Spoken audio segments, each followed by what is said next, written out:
Well, every single year the college football season flies by. It feels like just yesterday we were making predictions about this team, full of hope, building out scenarios for a successful 2023, and here we are with 1 week left on the regular season schedule.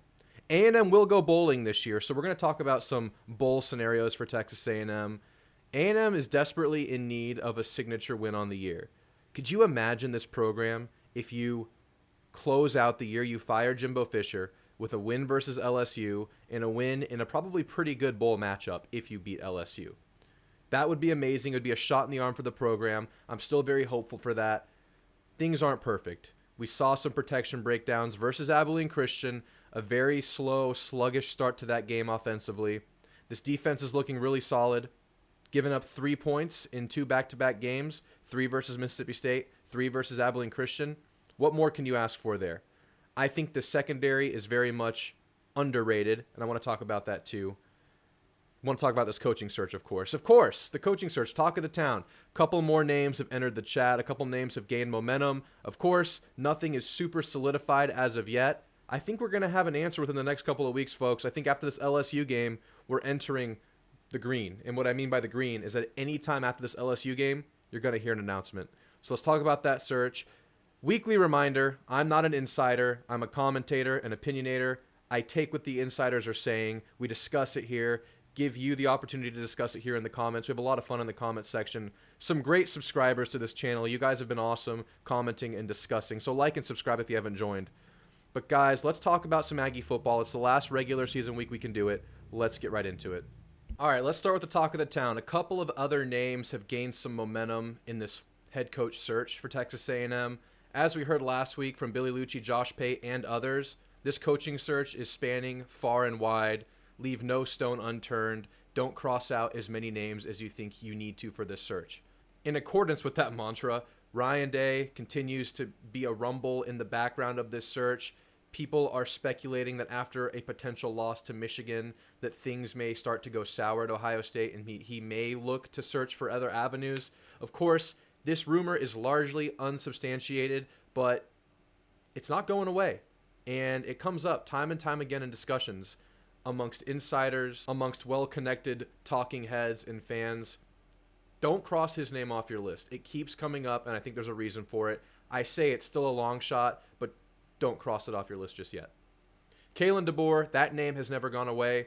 He still remains in the running for this job from all reports. Same with Mike Elko, Jeff Traylor. Those names were going to go down to the bitter end in any scenario in this coaching search. Those are always there. A couple of other names that have picked up momentum.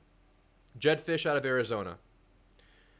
Arizona was a pretty bad program before he got there. Kevin Sumlin left it in kind of a mess. I think they were like 1-10 or 1-11 in Jedd Fisch's first year. It was not a good place to be. One of the worst college football programs in the country. And now they're competing to win their division and to potentially win the Pac-12. One of the hottest teams in the country. I think they've won like 6 games in a row, including a bunch of top 15 teams. Jedd Fisch, big NFL guy. He was a longtime NFL assistant, got his first head coach job at Arizona. His most recent NFL gig was quarterbacks coach in 2020, I believe, at New England. But he's taken this thing and totally turned it around. It's been steady improvement for Arizona year to year with Jedd Fisch. He hasn't recruited the best, but that's a tough program to recruit out of. And he was actually 25th or 22nd in composite score in 2022 at Arizona. And to me, that's damn impressive. He's recruiting the hell out of California. He recruits the West Coast very well. Of course, Texas connections would be very nice to have in a head coach, but I don't think it should be the end-all be-all. I think A&M itself facilitates a lot of Texas connections, and if you have a coach that's willing to work and grind, I think any coach can make that happen. I don't think that the Texas connection thing is the end-all be-all here, which is why him and Kalen DeBoer still very prime candidates on this list. And of course, Ryan Day, Ohio State, they recruit the hell out of Texas, so those connections are established there. Ryan Day is an established name. These are all very interesting names. A couple of other names that have been in rumblings, Jonathan Smith out of Oregon State. They have not recruited well at Oregon State, but he has done a lot with a little. They've improved every year under Smith. They were, like Arizona, in shambles when he got there, starting with, I think, like a 2-win season, and now they're built into a team that was 10-3 last year. I believe they're 8-2 this year. Just doing a lot with a little, And with the resources at Texas A&M, if he is actually able to build a recruiting system, I think he could be amazing here. I just don't think it's going to happen. He's coaching at his alma mater. He played quarterback at Oregon State, so that's going to be a hard guy to pry away from a place he's having a lot of success at. Oregon State's kind of in no man's land, though, in terms of their future, not going to the Big Ten. They're still part of the Pac-2, if you will, going into next year. So, I don't know. It's a name that's out there. It's interesting. And then one other name that's continued to be at the forefront is Lance Leopold out of Kansas. Not a name that excites me that much. He's a little bit older. He's young in big-time Power 5 head coaching experience, only being at Kansas for about 3 or 4 years. But before that, a lot of assistant experience, a lot of G5 experience. I believe he was at Buffalo before Kansas and a much smaller school before that. But like I said, 59 years old, not the youngest guy. I don't know. I prefer if you're going to get a guy that's older, you get someone that's well-established. I'd rather have a guy that's younger like Fish, who's in his 40s. Jonathan Smith is in his 40s. I'd rather have a younger guy, Ryan Day, in his 40s. I'd rather have a younger guy that can build with this program for a long time because this is a destination hire. This is a place where you can potentially keep a coach for the duration of their career if it works out. So that's the aspirations we Aggies have for a coach, a guy that you can build with long term into their retirement, hopefully. That's the dream. So I really like DeBoer. I really like Fish. I can't deny that it's a good option. What he's done in Arizona has been amazing, and I like his experience as an NFL guy. Those two guys are up at the top of my list, but of course, look out for Elko, look out for Traylor, and the wild card, Ryan Day. So guys, what do you think about this search? Where are you going with it? I like a younger guy. I like a guy you could build with long term. I still think anything's possible, and don't discount Elijah Robinson. He has potential to win this job too. I don't think he should be the favorite, but what he showed in his first week as interim after Jimbo Fisher leaving this program has been nothing short of spectacular. It has been as seamless of a transition, as far as these types of transitions can go, as you could have with any coach. The players have come together. Only one transfer since the announcement. Of course, the transfer portal window is open. And yes, players are probably waiting to see who the hire is, to see where the program goes. But if players were looking to leave, this was the prime opportunity to get a jump on that portal search, to get their name in the hat for other schools to look at early. Even outside of Jimbo being fired, every program has players that would want to transfer out of a school every year in today's day and age. That's how it works. They're looking for better opportunity elsewhere or a change of scenery. No one has taken that opportunity besides one player. And I think that's significant. I think it's a really, really good look for Elijah Robinson. Elijah Robinson also made the decision to utilize the 12th man kickoff team, which was absolutely awesome. Let's talk about the game. So obviously the game started in non-ideal fashion with that pick six, the offense sputtering out of the gates and taking a lot of time to actually play solid. The offensive line, the running back protection, the quarterback navigating the pocket, it was a mess in the first half. We saw blow-bys in the running game. We saw the protection break down on multiple occasions. But we saw the team, over the course of the game, start to get things right and just play better in the second half. A couple of things I want to highlight. The offensive line. Obviously, Steve Adazio's name has been circling the rumor mill, if you will, the whole season. Fire Steve Adazio. Let's get a new O-line coach in there. It's an obvious move. Yeah, probably need to do that. I mean, definitely is a prime candidate to be ousted at the end of this year with the influx of the new system, the new coach. But I am actually concerned about players on this offensive line too. I mean, it's been a lot of issues with protection and making your calls at the line. And of course, you have a young quarterback. You have the young Reuben Owens out there making them look even worse. The whole protection scheme of this offense has been a mess this year. So I don't know if getting Connor back totally alleviates this. It might help a lot, just having better eyes, more experienced, savvy eyes at quarterback. And I'm calling Connor experienced. He has a great head for the game. We saw that in the first half of this season. I think he would make a big difference, and I think having a more seasoned running back would make a great difference in protection. But, I mean, there's been leakage on either side of Bryce Foster pretty much this whole year. I think there's a lack of communication between Bryce and the two guards. There's some disconnect there. Because in the running game, that's the gap that I'm seeing get split the most. So, you know, it's a tough year for Bryce. Coming off of the ACL, obviously, doesn't practice in spring, missed a lot of fall camp. I think you still roll with him next year if you can retain him. Obviously, every player's up for potential transfer with a coaching transition. I'm of the opinion you get a new O-line coach, you roll with your same starting five. Of course, Layden's going to be gone. You're going to put either Naboo or Dewberry in there. You get a new offensive line coach in there, and you just hope these guys mature and get better.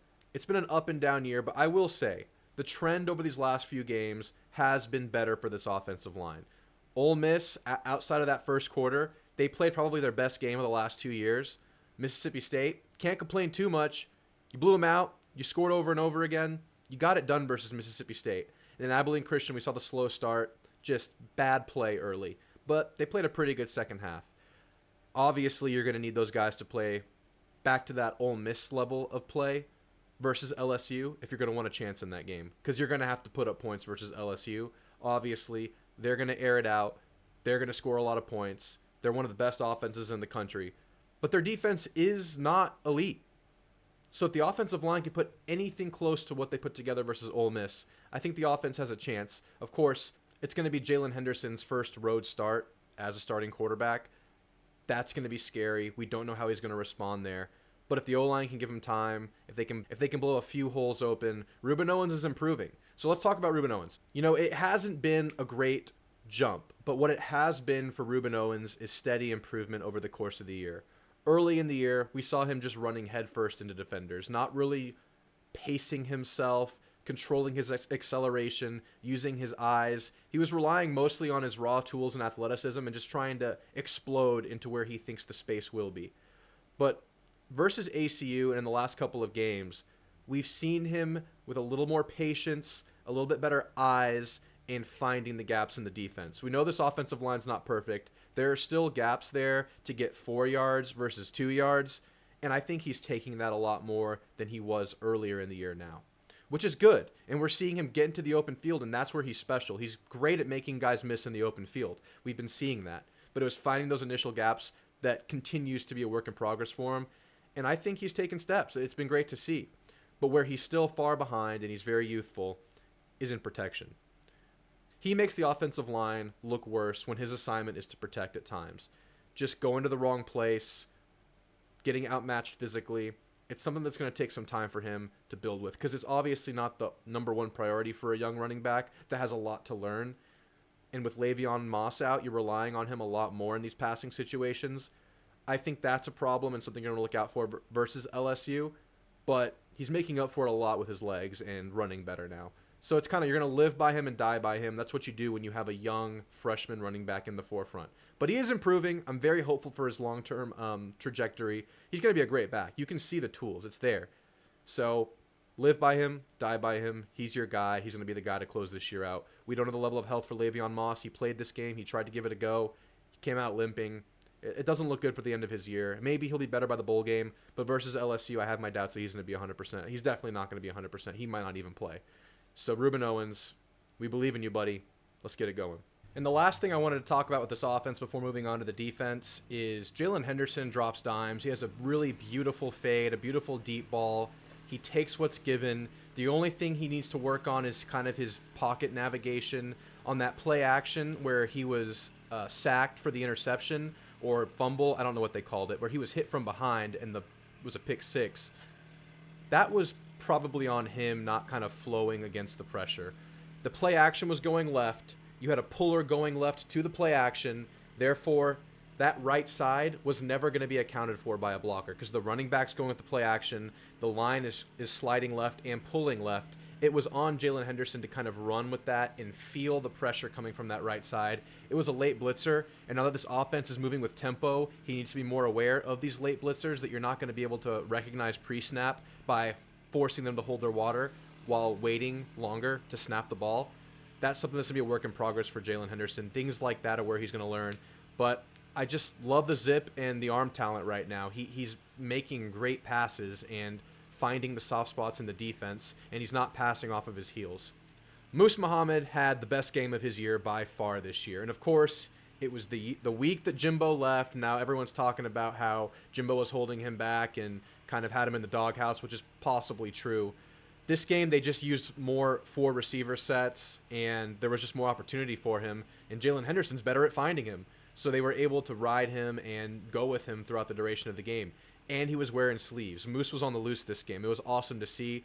I want to see more four receiver stuff if that means that the talent that is Moose Muhammad can only play if you're in a four receiver set. Because obviously he's the same mold as Anais Smith, so you can't really play them both at the same time in the three receiver sets. I mean, you could, but Ja'Day Walker and Noah Thomas, I'm joking. The commentator, she called him Noah Thompson. But Noah Thomas, those are your outside guys, and Evan Stewart is not healthy, so he's typically an outside guy as well. So there's just not a lot of opportunity for Moose this year, but I think he was in Jimbo's doghouse. I think they're going to try to utilize him a lot more to close this year out. He's a major weapon. He makes superstar plays, as we saw this game. Hope to see more Moose on the loose. Defensively, like I said, you've only given up a field goal in the last two games, and what more can you ask for? Linebackers are flying around. Edgerrin Cooper is one of the best backers we've seen come through Texas A&M. He's been amazing to watch. I want to talk about the secondary. The defensive line, they do their job. McKinley Jackson's a beast. I complained that there wasn't enough pressure on the quarterback versus ACU. Quarterback was getting the ball out quick. There was some pressure. McKinley beats his guy almost every play. He gets push every play. It's great to see. Fadil Diggs played a great game. Defensive line is solid and growing. They're going to be even better next year, even though you lose McKinley. It's a growing group. We're thrilled to see this front seven come together. But like I said, the secondary has been a point of emphasis or concern over the course of the year. Obviously, cost us twice. Cost us versus Alabama. Cost us versus Miami. But I think the secondary looks better than it has all year right now.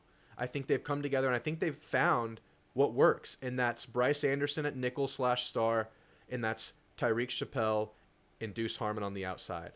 That group is as good as I've seen all year for Texas A&M. And, of course, you have Damani and Jacoby back there. Jacoby missed this last game, and Jared Kerr played.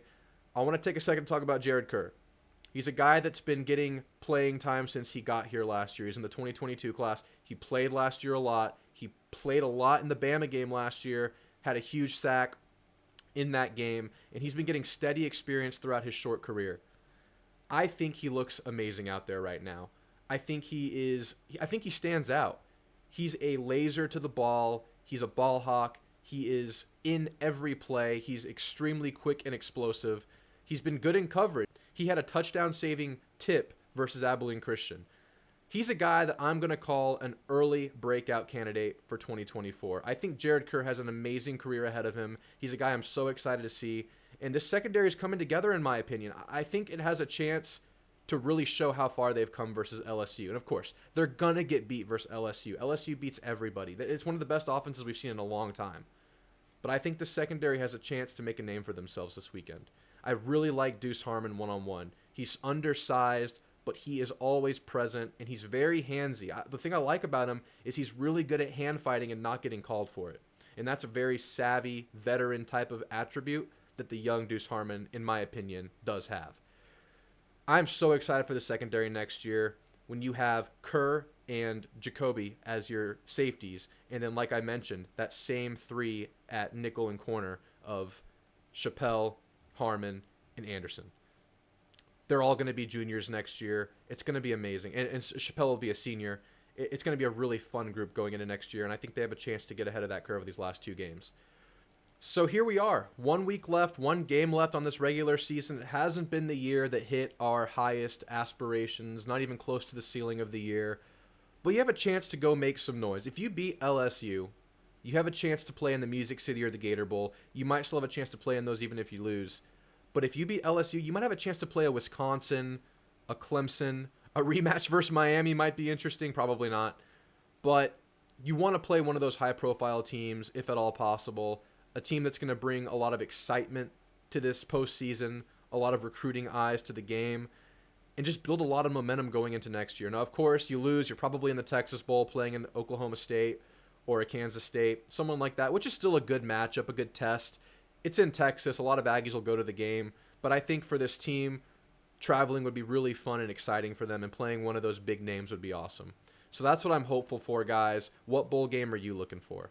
And, guys, with that, I'm going to get out of here, priming you for the week, the final week of the regular season, big game versus LSU. I'll be dropping an LSU preview video Tuesday night, so look out for that. I'll give you my score prediction.